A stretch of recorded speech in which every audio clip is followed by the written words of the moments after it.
ఏది follow అవుతున్నానంటే second పద్ధతి. ఎందుకు సెకండ్ పద్ధతి ఫాలో అవుతున్నాను, వచ్చినా రాకపోయినా ఎందుకు సెకండ్ స్టెప్? ఎందుకనంటే ఈ రోజుల్లో పిల్లలకు కానీ పేరెంట్స్కి కానీ ఎక్కువ టైం దేని మీద కేటాయించట్లేదు.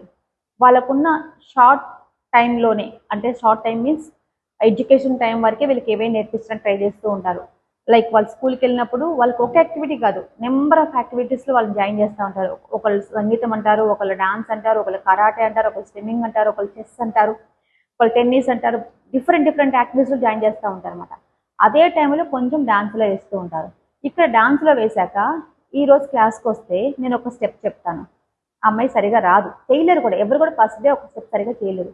సెకండ్ డే వస్తుంది, సెకండ్ డే కూడా అదే స్టెప్ రాలేదమ్మా అని మళ్ళీ చేయిస్తాను, రాదు. థర్డ్ డే ఒక స్టెప్ రావాలంటే పర్ఫెక్ట్గా 1 month ఈజీగా పడుతుంది. బట్ 1 month ఒకటే స్టెప్ ఆపి నేను తనతో చేయిస్తే మానేసేస్తారు కూడా. మరి మానేస్తున్నారు కదా అని మీ క్వాలిటీ పోగొట్టుకుంటారా అంటే క్వాలిటీ పోగొట్టలేదు ఇక్కడ. ఇప్పుడు ఒక స్టెప్ నేను చెప్పాక ఆ స్టెప్ వచ్చినా రాకపోయినా నెక్స్ట్ స్టెప్కి వెళ్తున్నాను, ఆ స్టెప్ వచ్చినా లేకపోయినా నెక్స్ట్ స్టెప్కి వెళ్తా. ఇలా ఫస్ట్ హాఫ్ స్టెప్స్ అన్నీ కంప్లీట్ చేసుకున్నాక వాళ్ళకి అక్కడ